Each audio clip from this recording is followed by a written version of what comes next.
In the world of law enforcement, the weight of the job extends far beyond being on duty. Officers carry burdens of the job home, often struggling with the effects of trauma, hypervigilance, and emotional exhaustion. Yet, despite being incredible problem solvers for others, many find it challenging to seek help for themselves. That's where Copline steps in, a totally confidential, genuinely nonprofit, 24/7 peer support line designed exclusively for law enforcement officers, retirees, and their families. You're going to learn more about it today. Stay tuned. You're listening to the Code for Couples podcast.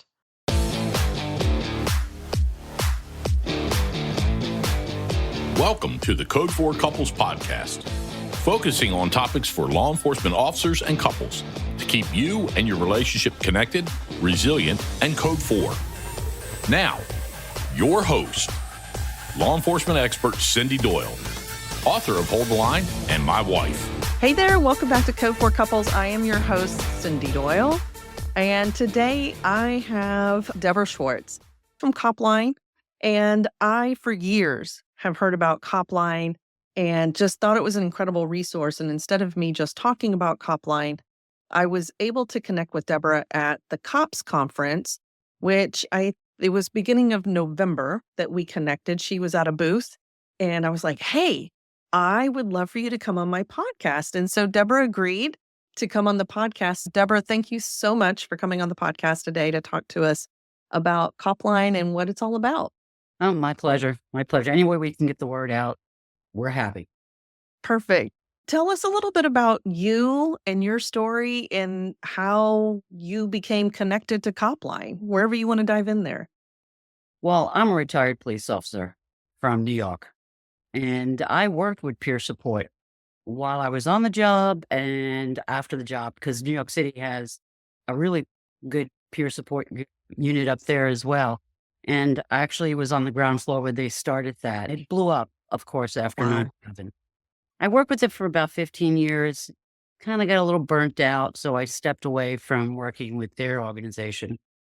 Basically, wasn't doing anything. And one day I'm reading the FOP magazine and I see an advertisement for Copline. We need volunteers. So I reached out and I've been with them ever since. I don't even know how long I've been with them. It feels like the mafia. Once they get you, they don't let you go. So I think it's about 34 years I've been with them now. And about Okay. 2 years ago, I became the Southern Regional Outreach Coordinator. I do Hmm. conferences from DC down out to Louisiana, and I have like a section of the United States that I try to get out and hit conferences and just spread the word because Copline is just a resource that we want everybody to be aware of. Yeah, it's so needed. And it sounds like you were kind of on the ground floor of a lot of peer support programs as well. How Mm. long were you with New York? I was 20 years with the NYPD. Okay. I did my full time. And then when I retired, I was still doing peer support. And somebody had said to me, you can't, the way their program works, they couldn't take calls from retired officers. And I was a retired officer. Back then, they didn't, they only did Oh, active. And I was like, yeah. well, that's not good. I'm retired, so I was on the ground floor of them starting the retiree section of their program as well. So that was great. And I did 15 years with that organization. They're called Papa. And I did 15 years with them, both on the job and off the job, and then left and took a few years I ran my own business for a little while and that kind of thing. Figure out what I wanted to be when I grew up after I retired from the job. Yeah, it's interesting that you mentioned the retired aspect because I think most programs or a lot of programs that I know about don't include any kind of retired. And our retired officers need a lot of support Yep. because they're losing an identity and their community Yep. too. So the fact that you realized you were like, oh, wait, as a retired officer, it's really important. And Yeah. you had that experience as well. Yeah. Wow. Yeah. I was So really fortunate with the NYPD because they were ahead of their time when it came to peer support. I have to think that unfortunately 9/11 really launched them into supporting all the Really. first responders there and seeing the need to do that for the long term. I was So, yeah. reassigned from I was in patrol, so it was Mhm. easy for them to reassign me, and I ended up walking the pit, you know, Mhm. whether Wow. I never went home, so whether I was working or off duty or on duty, I was there, and we started doing a lot of debriefings and SISMs, and that was all new back then. You have a lot of personal experience Yeah. of peer support, not just on the peer support side, but I'm gonna guess seeing the benefit or maybe even receiving the benefit Right. of peer support. Yep. Yeah. So is that what connected you personally Right. to peer support programs and then also Copline? Yeah. I love when people say, "Oh, it's so nice that you do this." They don't realize how much we get out of doing it as well. It's a give and take on this when you're on this side. What's the benefit of giving back in this way? Because I know Copline is always looking for We're people always because looking for Copline, volunteers. yeah, which we'll get into in the sense that Copline Yeah. is by cops, right? You call Right. in. What's the benefit of volunteering for this organization or Well, being there's a a part lot of of benefits. Copline? First off, all the resources that we have available to give out, it's Uh-huh. accessible to us and we're aware of it. Really big problem amongst police officers is they don't know where to go for help.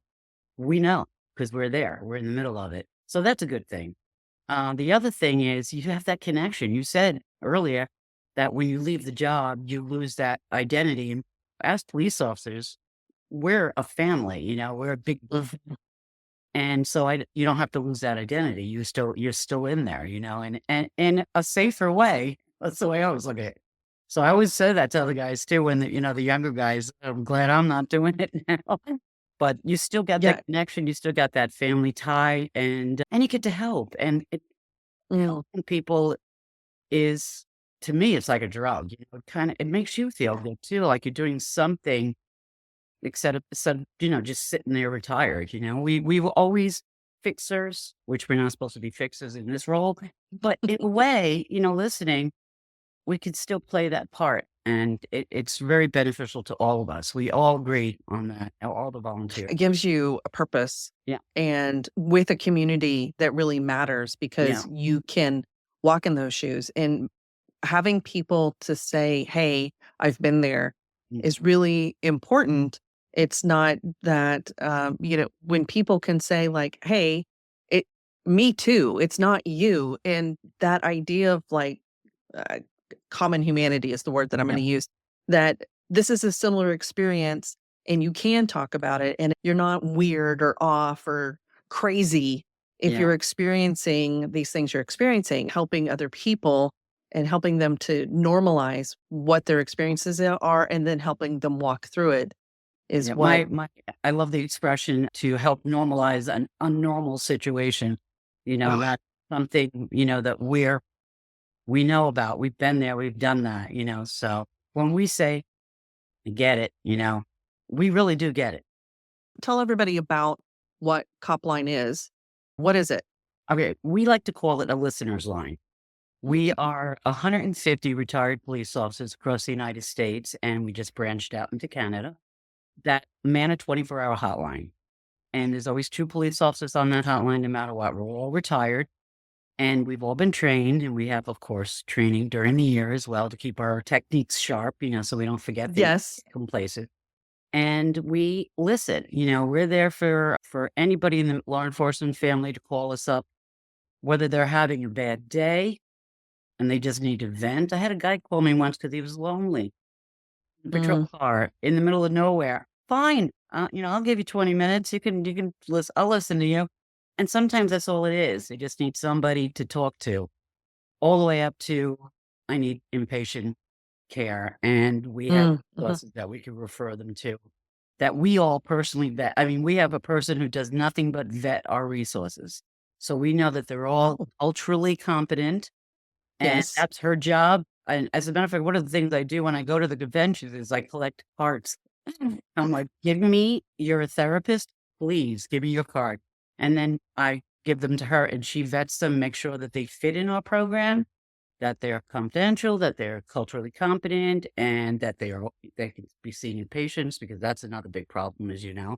And, Right. then they go on our list for our resources, and we're able to have resources available if the caller wants it or needs Mhm, it. It's up to mhm. them to want it, we'll offer it, but they have to take it. And the good Yeah. thing about our program, one of the good things is there's many, many good things, but one of the good things is we do active and retires. And I think we might be the only one that does family members. I So did not know that. yeah, I I don't, didn't know y'all did family. we Okay. do family. We do spouses, parents, children, brothers, cousins. If they're in the family, we'll take a call from them as well. And I Okay. think that's a necessity. That's something that's not available. I heard you say Yep, families, and I thought, oh, I wonder if she means like police yep, officer family, nope, law enforcement family.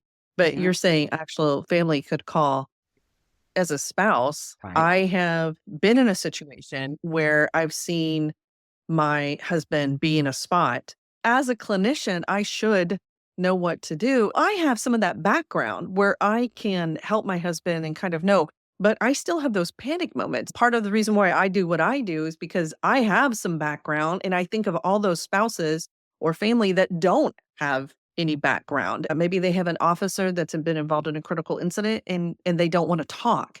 Uh, Sometimes that's They don't know okay, why. but right. The spouse will say, "Why won't they tell me?" So, Right, and so calling and saying like, "Hey, this is a situation," and talking it out, that would be something that somebody could do. yep, they Okay. could do it. Oh Spouse, my gosh. parents. That's amazing. I love the fact that they do parents because my mother got to a point where she just stopped answering the phone when I was on the job. So, Wow. I like that you said it could like the one guy just called to say like, "Yeah, I'm sitting here and I'm feeling kinda lonely." uh-huh. Right? You don't have to be in No, crisis. you You don't have to be having post-traumatic stress symptoms or mhm, feeling suicidal in order to call Copline, which I think is really important to let everybody know so y'all hear that, right? You don't have to be in crisis. It can just be like, "I need to talk to somebody," mhm, or "Let me vet this out." Talking to somebody who's been in your shoes. What's the process when somebody calls the number? And we'll give the 800 number here in a little bit. right. I was gonna say, let's make sure we get the number out. Let's give it now. What's the 800 number? Okay, you know what? I always wanna make sure I read it because I'm an idiot sometimes. It's 1-800-COPLINE, so you can't Yep, that's easy to remember. 1-800-267-5463. And great. it's 24 hours a day, 267-5463, 1-800-COPLINE. And, well, they call, and they'll get somebody on the phone, and we'll just it's anybody, who happens to be working that day, and we'll just say, "Hi, this is Copline. Who am I speaking to? Or do you wanna give a name? You don't have to give your name if you don't." Mhm. And I say, "Well, Wow. can I call you something?" Sometimes, and I'll say, "Oh, my name is Deb." And that's how we start. And then it just goes from there. What made you call today? What's going on? That type of deal. A lot of times when you've been doing this a while, you could hear it in their voice. So you know where Mhm. to direct questions to. But basically, we let them tell us. My favorite line is, "Why today? Why did you call today?" Yep. And that Yep. gets them, usually if they're picking up that phone, they do need to get something off it, whether it is just being lonely. But if we can catch them when they're just lonely, maybe we Ugh, won't get them when they're in high stress mode, in desperate need, and that's the whole point. We want to make it so that it's just commonplace to talk to somebody. Take yeah. away that It stigma. It's all right. yeah, just normalizing the fact that Right. it's okay to have the Yeah. feelings, whatever the feelings are, right? Yeah. And to just talk about it and just talking to somebody. And Right. I think about, like, the fact that you just said it I just wanna we just wanna normalize talking to somebody. And as a clinician, I then think, "Oh, yeah," because maybe if they can think, "Oh, I can talk to another officer or somebody who's been in my shoes," like, maybe it wouldn't be so bad to talk to a clinician. But not everybody needs to talk to a clinician. Sometimes Right. you just need a friend. That's right. Sometimes you Sometimes just you just need right? a coworker. Right. It could be anybody. It could just be a friend. And when they call us, they don't have to give their name. And that's a good thing because the people who are fearful of retaliation or something, because they're always, Mhm. cops are very suspicious people, so You think? yeah, you're doing something for nothing. Why? And I always have to say, really, this is really, we really just want to help. And so they don't have to give their name. They can make up a name. We don't care. We write nothing down. We keep no statistics. We just keep it up above the board like we're just one cop talking to another cop. That's all there is to it. That's so comforting. to think that, hey, this is just an anonymous friend line. Yep. God, this is so freeing in a Yeah, it is way free. to be Yeah. like, I could just talk to Yep. whoever. And Yep. it is, Just a way to open up and just, mhm, okay, this is what's going on. And we don't give them advice or anything like that. We listen to them. We try to understand them. We try to, if they're in a hole, we want to get in that hole with them and just be empathetic, towards them. A lot of times that's all they need. They just need somebody to know mhm, it's okay that you feel this way. It's okay. We've been there. It's happened to me. We're allowed to, reveal a little bit of our history. We're allowed to. And that's just to make them feel more, okay, you're right. You really do know what I'm talking about. So, but we won't tell them what to do. We'll ask them what they think they should do, mm, and mhm, go over those points with them. But pretty much that. And then I like to always say, do you feel like you need to talk to a professional? And if they say yes, I said, well, listen, I don't need to know where you live. Just give me a zip code. And then I said, you tell me if any of these, because we also want to make sure they find a clinician close enough to them. Because if it's different, right. they ain't going. That's all there is to it. So I'll Yeah. say, give me a zip code, and then I'll read them off a bunch of cities where we have clinicians. I'll say, is this close enough? Is this close enough? And I'll look at the clinician because we have a list. And oh wait, this Mhm. clinician actually does specialize in what you're talking about. So that works out. And so hopefully we can match that up. It doesn't always match that way. And the Right. last thing I tell them when I do make a referral is clinicians are like shoes. The same shoe doesn't fit everybody. So if I So give you a true. clinician or two and you just don't feel like you're clicking, pull us back. We'll give you more because you have Yeah. to find one you're comfortable with. So if there's clinicians listening, Mhm. how would they get connected Reach to out be to able to Copline. volunteer? Okay. They can Okay. go to our website and there's a little place there on the website that they can do it, or they could reach out to me if they're in my area and I would forward their information directly to the person who takes care of that. And then they'll get a call or at first, probably, I think she sends out an email first and then a call and they go through a little interview process to make sure Mhm. they say they are. And Little vetting. yep. And then they get added to our list. What would you say are some of the most common issues? Depends. Like now, it's a little different than it was, say, a year ago. Year ago, it was community hated cops, just hated them. And they all felt, Mhm. the cops that called felt like they were, why am I doing this? No one Yes. appreciates what I'm doing, Yeah. and so that was one thing. But it really depends, on, I wouldn't say there's any call in particular. We do have a lot of callers that have no resources in their own department, or Makes if they sense. do have resources, their internal affairs lieutenant happens to be in charge of the peer support unit. Well, that doesn't quite, Ooh, no. so Mm-mm. we get those calls. Yeah. No, but that's a lot of what we get. We get, I don't trust my own department calls. Yeah, But and so thankfully, you're a trustworthy resource that we they are can tap trustworthy. into. Right. Perfect. And they test us when they call us initially too. But I think a lot of, Really? yeah, they do. They test. And that's fine. We're okay. We'll be tested. We're good for it. And I don't blame them. I probably did the Yeah. same thing myself because there are still some jobs that do retaliate against them, and they, Well, you're a resource that's not taking any statistics. right, You're just a friendly voice on the other line, and that something's not gonna be recorded and right, not gonna be reported, right? So I get it. That makes sense that they're testing it. yeah. But y'all hear that Deb's just a regular person with experience, and she gets Mhm. it. So, good. How are Basically, y'all that's funded? we beg, steal, and borrow. No, That's what I was wondering. If people if, like, part of this is maybe people can that donate? would be great because we cannot write grants because grants then want something in return. Oh my So, gosh, I never thought about that. so we do Okay. not write grants. Okay. Cannot accept money from unions because unions Okay. then want something in return. So basically, our funding comes from donations. Whoever wants to donate, we do have a couple of donors that just love our program and they Mhm. donate to us, and we do fundraisers. And that's it. That's the only way we get our money. That's why when I go to conventions, I'm always like, oh, $900 for a table. What could you do for me?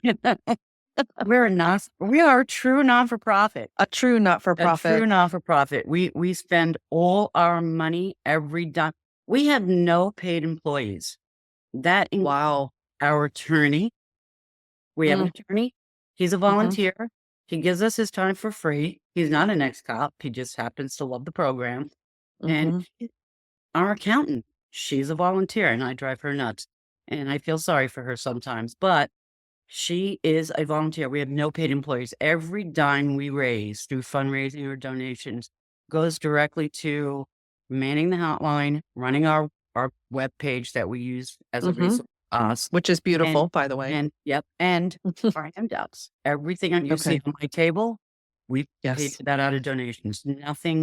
Nobody gets paid. Everybody's a volunteer. And just the fact that you're saying, like, the organization has said, we can't take money from unions or the grants because recording in numbers. Right. So guys, you're hearing that this so Copline, totally confidential. And Absolutely. there is nothing to be recorded. So if you are needing to talk to somebody, Copline is an amazing resource, which is why I loved connecting with Deb and being able to bring her on today. What else should people know about y'all in Copline and the services? We've talked about the fact that people can call, the fact that you are just a friendly voice on the line and you're there to listen. But if you need resources, you can. We've talked about, hey, if you want to volunteer, there's a way to do that. That's a We've big talked deal. about if you're a clinician or you're a service that makes sense in mental health, You that you can connect with them. We've talked about the fact of like, hey, this is totally nonprofit. And so in order to keep this going, donate 10, $20 to uh, keep this going. What else do people need to know? I think police officers should know that if they are in a dire situation and they do need inpatient care, that we will work with them and hopefully get them the kind of services they need. We never call anybody back without asking their permission first, and we ask for their phone Mhm, number. We will say, "Listen, I can do this. Let me see if I can find you a place. If you give me your phone number, let me do a little bit of legwork and I'll call you back. Otherwise, we won't call them back. It has to be on, they have to give us permission to do so. But we do yeah, that. We'll do a three-way call if they're in dire situation and I say, well, is there anybody else that you feel comfortable with helping you? Well, I can talk to my brother-in-law. Would you mind if we did a three-way call with them? That's another thing that we do. But we're not gonna pick up the phone and call 911. We're not gonna do that. We're not gonna breach that confidentiality. We cannot do that. It's just we need to help as many people as possible, and the only way to do that is to keep that confidentiality as tight as possible. So that's the one thing. We have 150 retired police officers roughly right now across the United States that volunteer for a program. Not everybody who applies gets accepted. mm, So you really have to go through once you go through that first week's training, you really get vetted like any other thing we use in our organization. So I'm always can't stress it enough. If you feel you're the type of person that's a good listener, please get and you're a retired cop, please apply. We do training wherever we can get space donated to us. But we do it across the United States. You know, LA is a place. I think our next training happens to be in California. They love us out there. New Jersey, they're the one of the departments up there loves us. They gives us their space for a week. And so the training is everywhere. In Florida, it's everywhere. So even if you say, "Oh, I'm not going to California for the training," it's okay. Apply now and wait till the training is closer to you, if that's what you want to do. So that's a big thing. I really cannot stress we need more help because the longer we perfect. are out there, the more people we reach. I did 26 conventions in 2023, 19 in 2024. I already have 4 scheduled for this year. The more outreach we do, the more help we need. So Yeah, please, if you can help us, help us. Help us help you, basically. absolutely. Thank you so much. We all talk about let's change the stigma. It's really like turning the cruise ship around. But mental health is health. And we have to remember Yep. it's just a way of staying healthy. And so And if you start to notice something, just talk about it. It doesn't have to be you're suicidal, you're depressed, Right. PTSD. And just like you would go to the doctor for an injury, right? Your brain is working a different way. And so if you are struggling, it is okay. And Copline is here to normalize that for you, and they will help you decide if this is something that, hey, maybe you would benefit in a different direction. But there's no reason not to call. Right. That's one of my go-to lines. If you had a cold, you're going to go to the doctor. Yep. If you're feeling stressed, let's talk to somebody. And if you're not ready to go to a clinician, call us. The other thing is something I've been trying to do, and I'm just going to bring this up real quick. I've been Yeah. training at police academies. So if there's anybody out there that works in any police academies or anything, please reach out to us. We will send a speaker out there because we feel that if we catch them young and they Yes. know it's okay, hey, I'm in the academy and they tell me it's okay to talk to someone. When they get that at 5, 10, 15-year mark, they haven't let all that stuff pile up. And Yeah. so if anybody works for an academy and they want Copline to come talk, please reach out. We'll send somebody out, Perfect. or we'll send you our resources. If you want our PTSD cards, we'll send them. Or the poster. I saw I that just there's a had to throw poster that in too. there. No, that's perfect. So once again, the number is The number 1-800. is 1-800-COPLINE, 1-800-267-5463. I will put all the information in the show notes. So if you are on your device, which you probably are listening, go to the show notes and I will put the Copline website on there. I will make sure that the phone number is in there.